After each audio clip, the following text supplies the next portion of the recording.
বাচ্চারা যদি ভুল করে বকা না দিয়ে, মাইর না দিয়ে কিভাবে তাদেরকে শাসন করা যায়? এই প্রশ্নটা অনেক বাবা মায়ের। কারণ মারলে বাচ্চাকে তাৎক্ষণিক চুপ করানো যায়, কিন্তু তাকে শেখানো যায় না। একজন শিশুর ভুল করা মানে সে এখনো শিখছে। সে বুঝতে পারছে না কোনটা ভুল আর কোনটা সঠিক। তাকে শেখাতে হবে।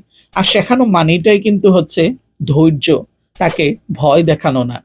তাকে শাসন করতে আপনি বেশ কয়েকটা টিপস ফলো করতে পারেন। এক, বিকল্প দেখান।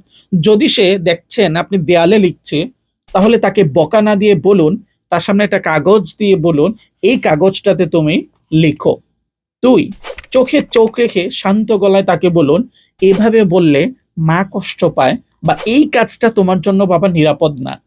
৩, নির্বাক শাসন। অর্থাৎ অনেক সময় আপনি কিছু না বলে শুধু আপনার মুখভঙ্গি, আপনার চুপ করা থাকা, আপনার মন খারাপের ভান করে থাকা, এটাও কিন্তু শিশুর জন্য একটা শাসন। আপনি যখন মন খারাপ করে থাকেন, চোখটাকে একটু অন্যরকম ভাবে তার দিকে তাকান, সে কিন্তু বুঝে নেয় যে কি বুঝতে হবে তাকে।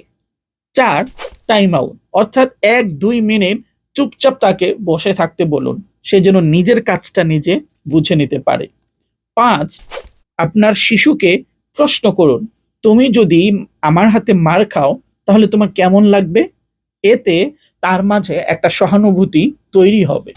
মনে রাখবেন, আপনার কাজ শুধু শাসন করা নয়, তাকে শেখানো, উপলব্ধি করা এবং নিজের ভুল নিজে বুঝে নেয়ার মতো একটা মানুষ বানানো। আর এজন্য দরকার আপনার শান্ত থাকা, যুক্তি দিয়ে তাকে বোঝানো এবং প্রতিদিন তার ভালো আচরণের প্রশংসা করা। আজ আপনি ধৈর্য ধরলে কাল আপনার সন্তান আপনাকে একজন রোল মডেল মনে করবে ইনশাআল্লাহ।